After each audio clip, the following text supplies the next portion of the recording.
right. Well, welcome everyone. Another episode of What's Happening in Education, COVID-19. And been privileged to talk to a lot of different people from a lot of different places, and some people that I've known, some people that I don't know. And Alaina is somebody that I just met about 6 weeks ago with my work with Advanced Learning Partnerships, and the Virginia is for Learners project, where we're working with divisions all across the state of Virginia. And one of the leaders is Alaina Trott from Chesapeake Public Schools. She is here just to share a little bit about what's happening in her division and her state. So I'll just get her to, Alaina, just to introduce yourself quickly, and then we'll dive into the questions.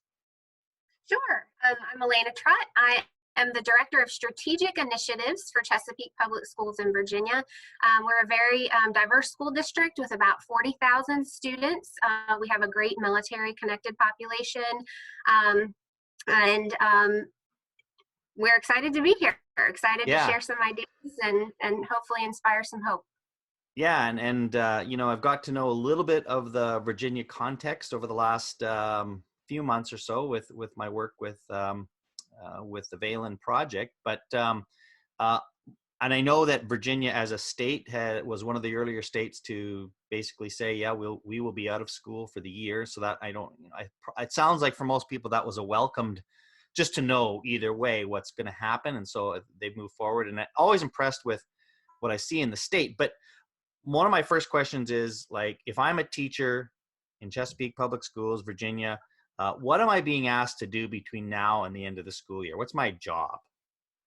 Sure. Well, I will say that first and foremost, our emphasis has been on relationships through this entire situation. So our priority for our teachers has been to find new ways to connect and maintain those relationships with our students, with our families, with each other. Our superintendent, Dr. Jared Cotton, has been very clear that our success at the end of this will be based on how well we took care of each other, not necessarily on how we improved our strategic planning goals or accreditation test scores or anything like that. So first and foremost, it has been that. Early on in the closure, once we realized we got the word that it would be more than 2 weeks, much longer, we asked all of our teachers, our homeroom teachers, if they would please contact the students in their homerooms just to do a wellness check to see how things are going with the kids. If anybody was experiencing extreme distress, to let them know how to get in touch with community resources, letting our guidance counselors know so-and-so might need a follow-up phone call.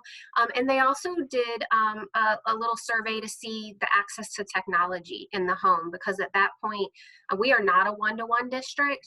So we needed to gauge how, what the resources are available to our families so that we could make some informed decisions in the next steps in terms of social emotional support and also continuity of learning.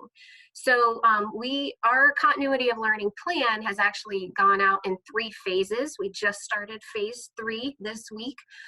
We had spring break, and we felt it was really important to observe spring break last week, just to kind of give everybody some peace and relaxation.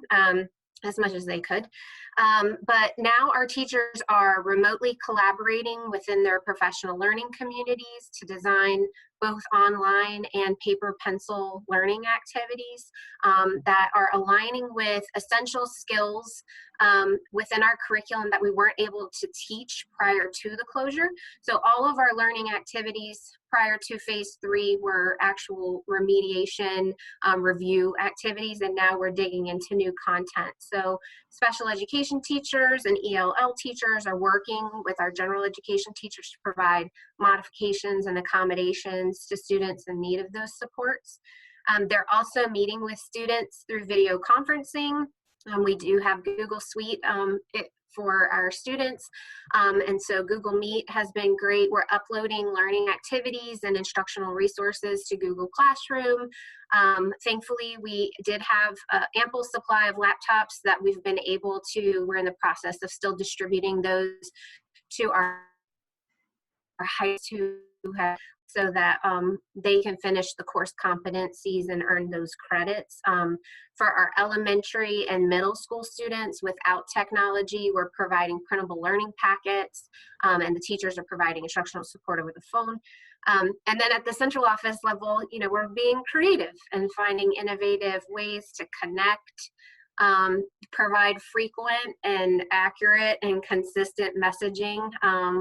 We're a large district, and so making sure that we get that message out in a timely manner, utilizing technology to continue the work and being creative and how to do that. We recently held our Teacher of the Year ceremony, which had been postponed because of the closure. So we were able to be creative and do like a YouTube live premiere Nice. virtually. That was a lot of fun.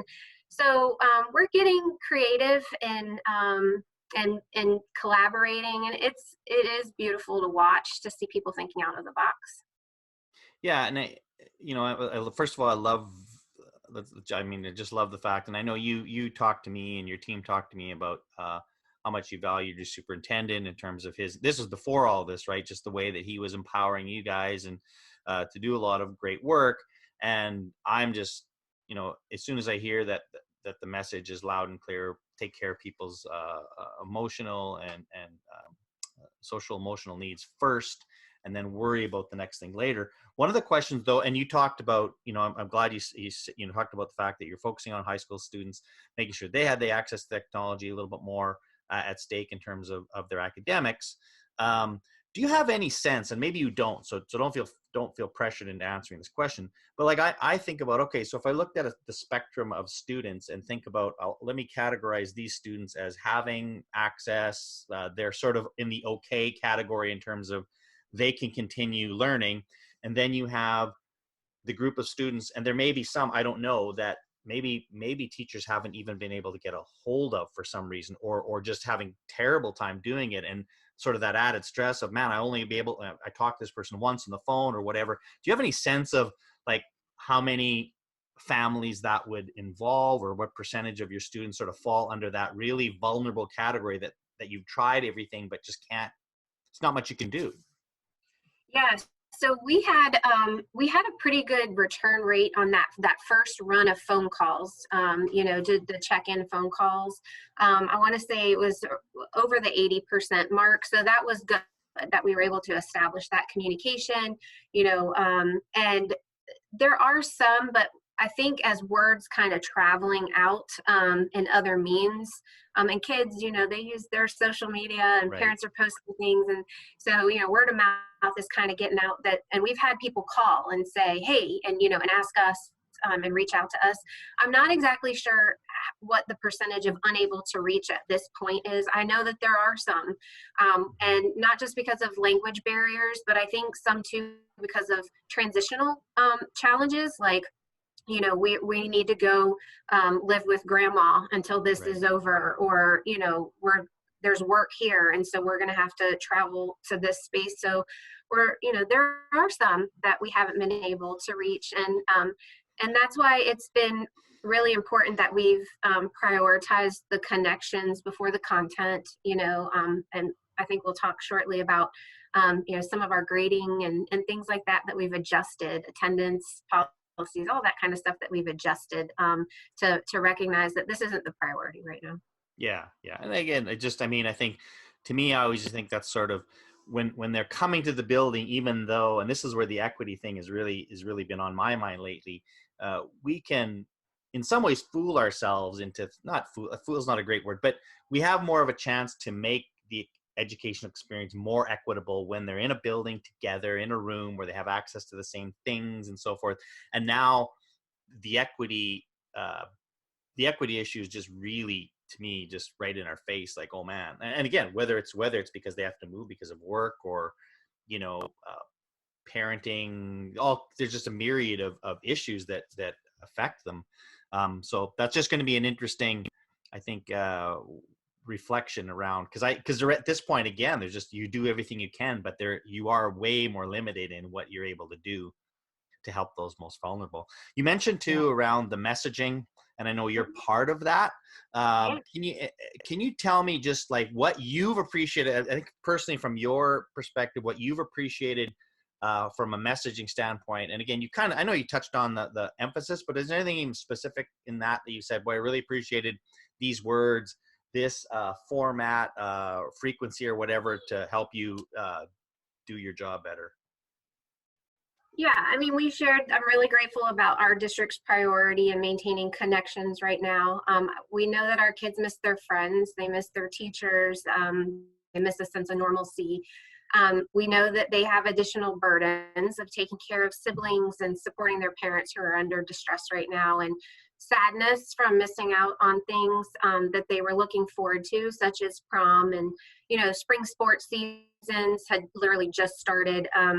Even taking an AP exam that you knew you're going to do an awesome job at, I mean, those types of things. So we're working diligently to try to capture some of those memories to the extent that we can, and make some special opportunities for our kids. I'm also extremely proud you talked about equity. I'm very, very proud of our district's emphasis on equity. We've been on this transformational journey of putting equity at the forefront of all that we do for several years now. And it's one of the core values in our strategic plan. And honestly, it's been a slow and gradual shift.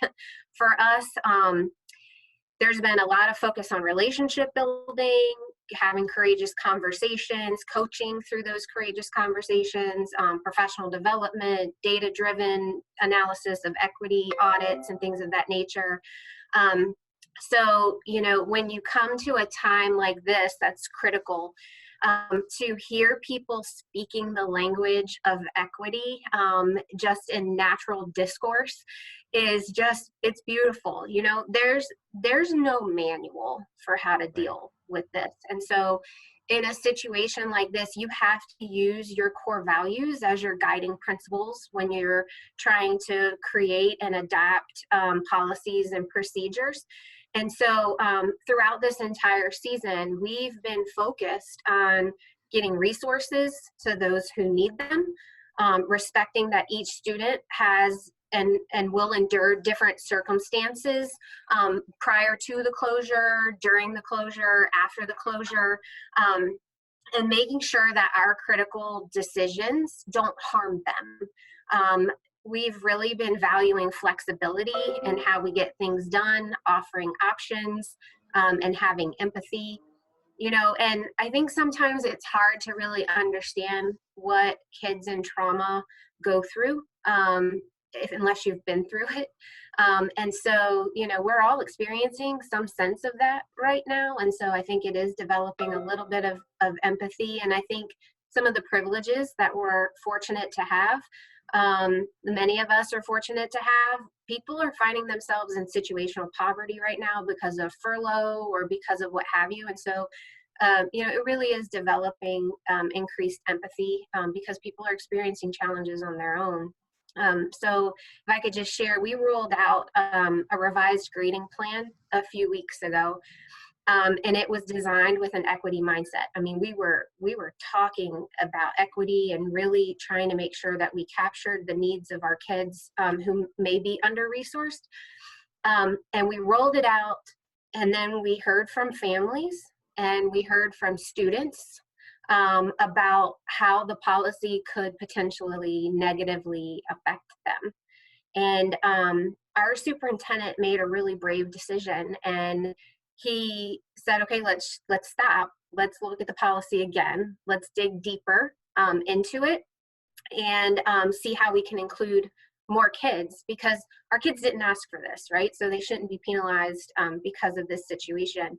And so we did. We went back to the drawing board and we made it even better. And we rolled it out again this past week. We rolled out the second version of it. And it really reminded me of Brene Brown's work.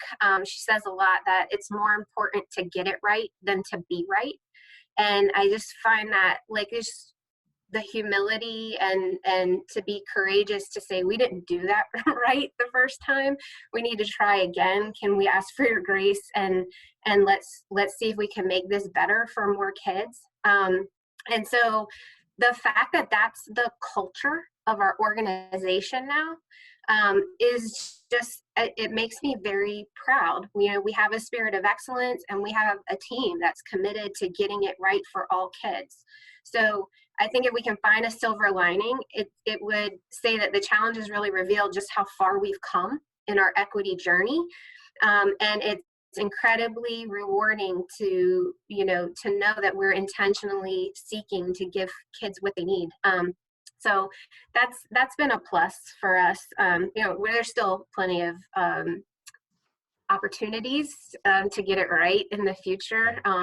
But it's been nice to kind of reflect in that regard that, you know, in our toughest time, that has been our fundamental focus. Yeah, and you know, I can't reiterate enough that idea that you said, that, you know, that's when you have to rely on, like, what are your values? It's, I mean, these are the times that they reveal character, right? So much they show, okay, what are you actually about here? And the fact that you've been able to, you know, talk the talk of equity, but now walk it.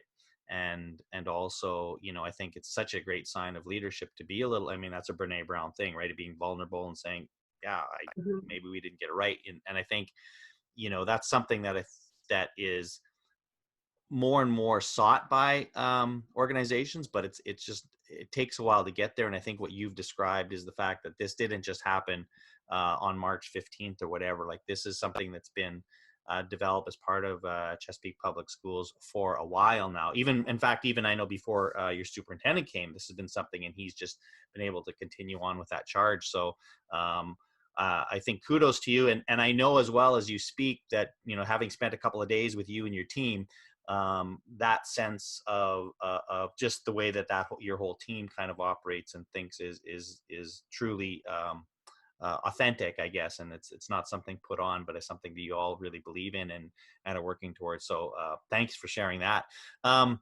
When you think, though, about, you know, because we don't know what the fall is going to be like. We don't know how this is going to care. Like, what are the challenges that you think of? Okay, so we've kind of got this in place so far and we think this could work, but what are you concerned about, maybe whether it's a month from now or maybe even in the fall, that you said, I wonder how this will play out? I'm just a little unsure, because no one's been here before. Sure.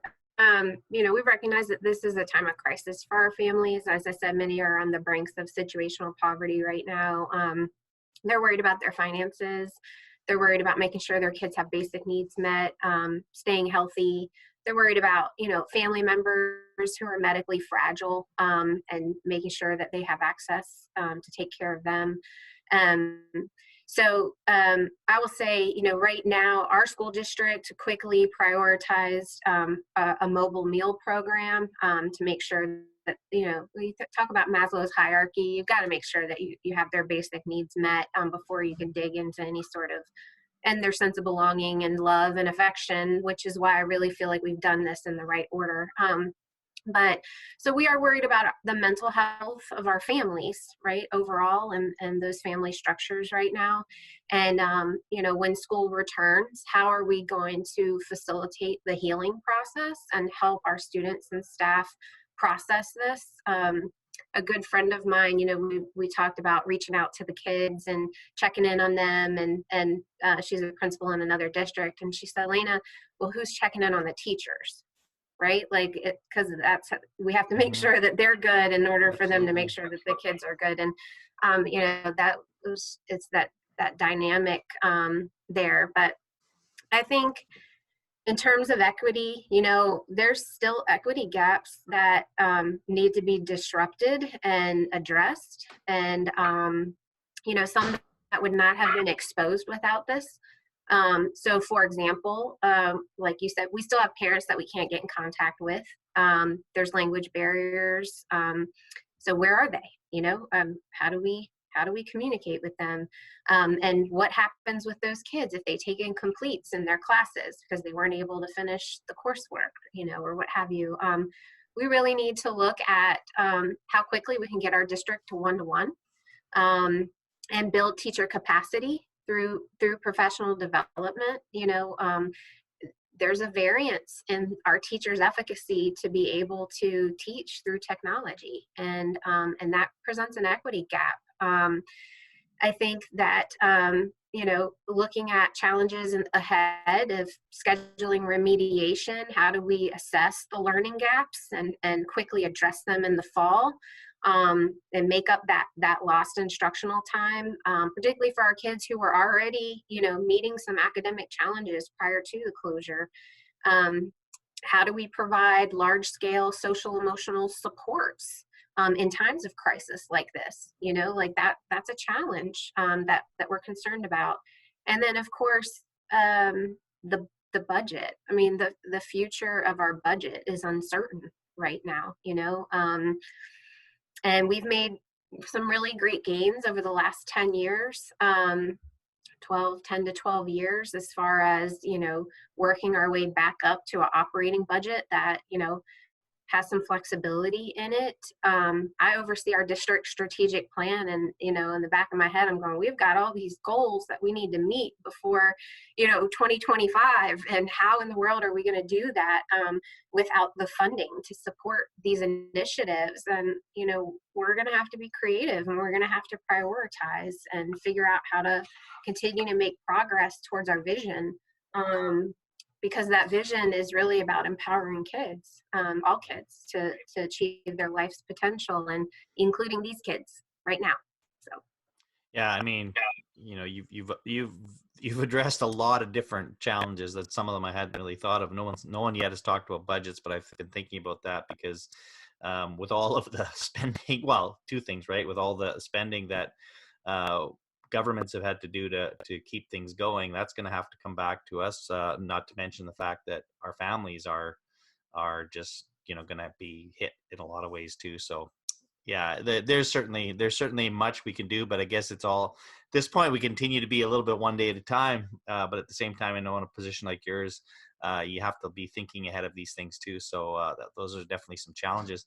Just a couple more questions to close. One, this is always kind of just a fun one for me, and I know you mentioned that you work a couple days at your office, but any kind of just new routines that all of a sudden you've woke up or you're doing something at some odd time and you just think, yeah, this is strange. This isn't my normal way, either in a, well, this is kind of nice, or this is just strange. Well, I can tell you, I'm a worker. So this is my first year in this position. And prior to this, I was a principal for 6 years. So I'm not used to getting home when the sun is still out.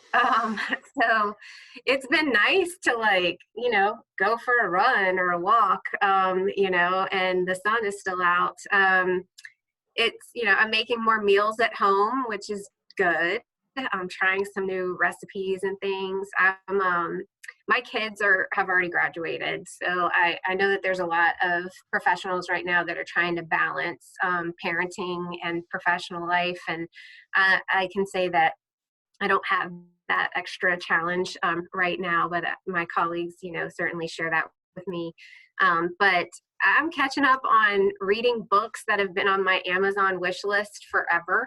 So that's been nice. I just started a book study with some friends from throughout that we're doing through Zoom, getting some workouts in on Zoom. So I asked, it's the silver lining has definitely been balance for me. I don't know that that's necessarily been the case for other people, but for me in my life season right now, it has been. Well, so and no one should feel guilty about that. I know, it's hard because, you do see people around you suffering, and we're doing what we can to help them. But if there are things that we're being able to, and this whole pause and let's reflect around how we want to spend our time and lives, like those could be some lasting changes that we all sort of implement, hopefully for the better. So that's great. And the last question is, and just to finish up, what is the good that you say, what, when this is done in whatever shape form, I sure hope this is what the good that comes out of this for kids and for teachers and for schools. Yeah. And kind of merging your last question with this one too. I love ideating with thought partners. So in my nerdy kind of way, like this has been, it's the challenge of having to think out of the box and think of new ways to approach challenges and situations, has kind of captivated me. And I think that it's captivated a lot of our educators to, I guess, reignite that teaching, right? And that they have a little bit more flexibility. Our state rescinded our standardized testing for this year. So that pressure of standardized testing has kind of been relieved from them. And so they're able to be creative, in how they can approach the curriculum, and really embracing innovation right now because of necessity. But, you see that collaborative spirit. We're all in this together. We're going to do this together. Our professional learning communities, I can't say they're all super healthy. Some of them need a little TLC for their PLC, but, in times of crisis like this, like they're working hard together, and they're contributing, and they're really figuring out, what it means to have collective efficacy, because, they all vary in where they're at. But I will tell you, our department oversees partnerships as well. And so we have over 20 churches in conjunction with some nonprofit organizations that have come together, Chesapeake Churches United, that are working to gather resources and distribute them into our under-resourced communities. I have the opportunity to serve one of those communities every Friday, and to be able to go out and just see the joy on the kids' faces that were there. And we're passing out school supplies, educational materials. We had an organization that donated over 5,000 children's books. And so we were able to distribute those, and to see the kids' faces like, I get to keep these books, is so exciting, to see a Nana smile because you brought her a roll of toilet paper, because they're walking, to Dollar General to try to find out if they have toilet paper today, and they're disappointed every day. And then here you show up with toilet paper, it's the sense of community is just, I really hope that it continues. I really hope that we embrace and foster, and we get back to some of these core values that make us who we are, as humans, and having connectivity. And I see some posts on social media of families that are spending quality time together, and they're making the most of the situation. And our everyday heroes are finally being recognized, for the value that they bring, that goes unnoticed. I feel like we're starting the emphasis of what truly matters. I hope that we capture that, and I hope that we continue that, and kind of some of the extra fat that causes us stress and is really more materialistic. I hope that we leave that behind. Globally, it's beautiful to see humanity coming together, to see a commitment to each other's needs. Everybody's staying at home, and because we're committed to each other's needs. And I hope that we are able to, our environment, from what I understand, the environment is healing itself. Yeah. The earth is, healing itself. And I hope that we can look at our healthcare system, and some of the inequities in that. And so I think it's shining a light on the things that matter most. And I think that we have an ethical obligation as the generation that is enduring this, to fix what's been broken, and that to get things in the right alignment and the right order for the next generation, so that there is positive outcome that comes out of this. Well, I'm confident with leaders like yourself and the others in Chesapeake public schools, and really Virginia at large, and so many of the people that I know work with, that those things will happen. And I think we've got great leadership, which is something that we continue to need to grow and develop. But anyways, I appreciate the time you've taken to share this. This has been great chatting with you. And I look forward to You the too. time when we can get together face to face again and reconnect in that way. So have a great That's day. right. We have good work ahead of us. You too. Take care.